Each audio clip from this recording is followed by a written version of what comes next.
Hi everyone.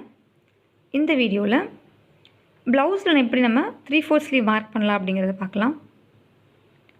பேசிக் videos, advance videos playlist பார்த்து practice பண்ணிக்கோங்க. So இப்போ நான் ஒரு சில்க் காட்டன் மெட்டீரியல் எடுத்திருக்கேன், ப்ளவுஸ் மெட்டீரியல். இது எக்ஸ்ட்ரா நம்ம ஷாப்பில் வாங்குறது சாரியில் கிடைக்கிறது கிடையாது. தென் நம்ம லாஸ்ட் வீடியோவில் எப்படி நம்ம வந்து இந்த ஆரி 3/4 ஸ்லீவை வந்து மெஷர் பண்ணி எடுத்தோமோ அந்த பேட்டர்ன் எடுத்திருக்கேன். தென் ஒரு காட்டன் துணி, எதுக்குன்னா நம்ம எக்ஸ்ட்ரா துணி தேவைப்படும் நம்ம தைக்கிறதுக்காக, ஃப்ரேமில் ஃபிக்ஸ் பண்ணுற அளவுக்கு. ஸோ இப்போ வந்து அந்த சில்க் காட்டன் ப்ளவுஸை நான் 4ஆக மடித்து வச்சுருக்கேன், லென்த் வைஸில் மடித்து. ஸோ இப்போ இந்த பார்ட் வந்து பேக்குக்காக, ஸோ அதை நம்ம டிஸ்டர்ப் பண்ண வேண்டாம், அதை அப்படியே தள்ளி வச்சிடலாம். ஸோ இப்போ பாருங்கள், கரை பக்கம் இருக்கிற மாதிரி 2 பக்கமாக வச்சுருக்கேன். ஸோ இதில் வந்து ஒரு பக்கம் ஒரு ஸ்லீவுக்கு, தென் இன்னொரு பக்கம் செகண்ட் ஸ்லீவுக்காக. ஸோ இந்த இடத்துல நம்ம 2 இதுக்காக ப்ளேஸ் வச்சுருக்கோம். ஸோ இந்த துணிங்கிறது நமக்கு நிறைய ப்ளேஸ் இருக்குது, நிறைய எக்ஸ்ட்ரா கிளாத் இருக்கும். பட் ப்ளவுஸ் மெட்டீரியல் இப்படி இருக்காது. நீங்கள் ப்ளவுஸ் மெட்டீரியல் இந்த இடத்துல பார்டர் வரும். ஸோ பார்டரில் வந்து நம்ம தேவைன்னா அந்த இடத்துல வந்து இந்த இதை வச்சுக்கலாம். தென் வந்து நமக்கு காட் வச்சு இந்த அளவு இந்த பேப்பரோட அளவு எவ்வளோ வருதோ அதுக்கு ஃபிக்ஸ் பண்ண போகிறோம். எக்ஸ்ட்ரா நம்ம வந்து கொஞ்சம் கிளாத்தை வந்து ஸ்டிச் பண்ணிக்கலாம். நார்மல் நம்மளுடைய ஊசி நூல் வச்சு ஸ்டிச் பண்ணுற மாதிரி, இல்லைனா மிஷினை ஸ்டிச் பண்ணிக்கலாம். ஸோ எக்ஸ்ட்ரா துணிஸ் எப்போவுமே இருக்கணும், அந்த சைடில் இருக்கிற துணியெல்லாம் எக்ஸ்ட்ரா இருக்கணும். ஸோ இப்போ வந்து என்ன பண்ண போகிறோம்னா, இந்த ஆரிக்கு எவ்வளோ ப்ளேஸ் வேணுமோ அதை மட்டும் நம்ம கட் பண்ணி எடுக்க போகிறோம். ஸ்டிச்சிங்க்கு இருக்க அளவெல்லாம் கட் பண்ணி அதை ரிமூவ் பண்ணிடலாம். ஏன்னா நம்ம வந்து டிசைன் வந்து கரெக்டாக அந்த ஆரி நான் மார்க் பண்ணியிருக்கேன் பார்த்தீங்களா, அதுக்குள்ளே மட்டும் தானே ஸ்டிச்சிங்கான துணி நான் கட் பண்ணி எடுத்துடுறேன். பட் நான் செக் பண்ணி பார்த்தேன். ஃபஸ்ட்டு வந்து நமக்கு எவ்வளவு துணி வேணும் அப்படிங்கிறதுக்காக செக் பண்ணுறதுக்காக நம்ம அந்த எக்ஸ்ட்ரா ஸ்டிச்சிங் துணியோடு நம்ம வைக்கணும். ஏன்னா நம்ம வந்து டிசைன் போட்டதுக்கப்புறமா தைக்கிறதுக்கு நமக்கு துணி வேணும்ல, அதுக்காக அந்த அளவை வச்சு நான் மெஷர் பண்ணியிருக்கேன்.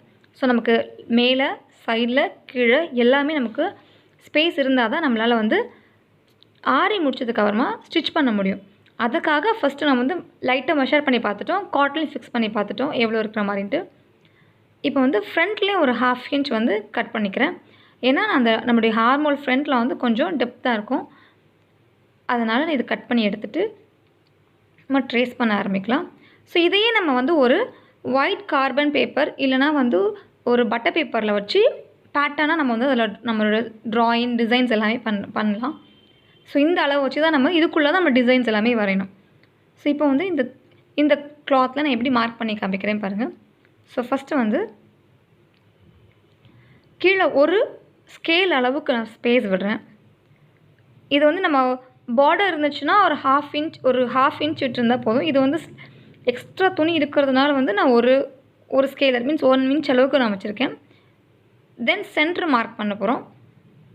ஸோ பார்க்கணும், நமக்கு வந்து லெஃப்ட் சைட் நம்மளுடைய கையோட ஸ்டிச்சிங்க்கு மேலே வந்து ஸ்டிச்சிங்கெல்லாம் சென்டர் மார்க் பண்ணிக்கிறேன். ஸோ அதே சென்டரை கிளாத்லேயும் மார்க் பண்ணிக்கிறேன். ஏன்னா நம்ம சென்டர் வந்து மாறிடக்கூடாது. சில டிசைன்ஸ் வந்து சென்டர் வந்து நம்ம ஸ்லீவ் வைக்கும்போது கோணிடக்கூடாது, அதுக்காக வந்து மார்க் பண்ணிக்கிறோம். தென் சைட் ஃபுல்லாகவே எக்ஸ்ட்ரா நமக்கு எப்போதும் துணி இருக்கணும் ஸ்டிச்சுக்காக, அதை ஞாபகத்தில் வச்சுட்டு நம்ம வந்து மார்க் பண்ணணும். ஜஸ்ட் அந்த அவுட்லைனை காப்பி பண்ணிவிட்டு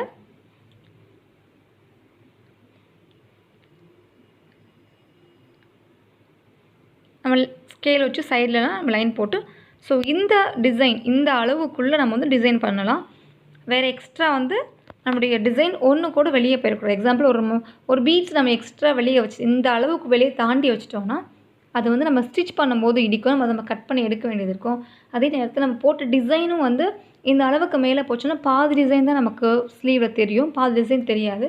ஸோ இந்த அளவுக்குள்ளே நம்ம வந்து டிசைனை வரைஞ்சி இதே இடத்துல நம்ம வந்து ட்ரேஸ் பண்ணிக்கலாம்.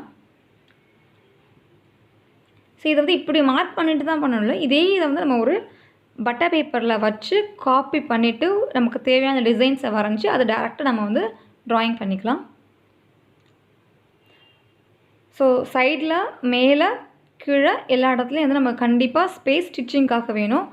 ஸோ இது வந்து சில்க் காட்டன் மெட்டீரியல், அதனால் எக்ஸ்ட்ரா கிளாத் இருக்குது. பட் நார்மலாக நம்ம வந்து ப்ளவுஸ் மெட்டீரியல் தைக்கும்போது ஸ்பேஸ் இருக்காது. ஸோ நம்ம என்ன பண்ணணும்னா சைட்லேயும் நம்ம எக்ஸ்ட்ரா கிளாத் வச்சு தைக்க வேண்டிய டைம் இருக்கலாம். ஸோ இப்போ வந்து நம்ம கீழே வந்து நான் ஒரு காட்டன் துணியை வச்சு ஸ்டிச் பண்ணியிருக்கேன். நார்மலாக நம்ம வந்து ஊசி தையல் போடுற மாதிரி ஸ்டிச் பண்ணுற மாதிரி தான் ஸ்டிச் பண்ணி வச்சுருக்கேன். ஸோ இப்போ அதில் வந்து நான் ஃப்ரேம் ஃபிக்ஸ் பண்ண போகிறேன். ஸோ கீழே வந்து ஒரு ஃப்ரேம் வச்சுட்டு செகண்ட் ஃப்ரேம் வந்து மேலே வச்சு நம்ம நார்மலாக எப்போதும் ஃபிக்ஸ் பண்ணுற மாதிரி ஃபிக்ஸ் பண்ணிக்கலாம்.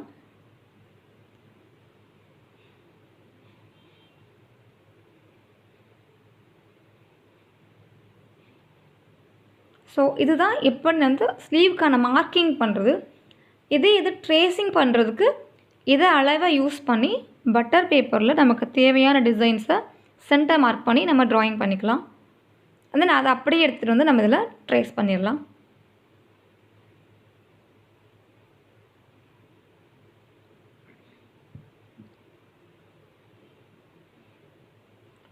ஆஸ் யூஷுவல் நம்ம எப்படி ஃப்ரேமை டைட் பண்ணுவோமோ அதே மாதிரி டைட் பண்ணி ஃபிக்ஸ் பண்ணிடலாம்.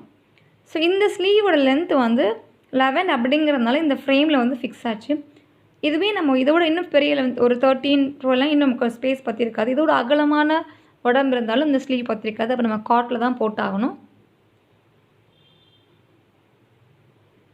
ஸோ இப்படி டைட் பண்ணி ஃபுல்லாக நம்ம வந்து ஃப்ரேமை ஃபிக்ஸ் பண்ணிடலாம். That's all. தேங்க்யூ.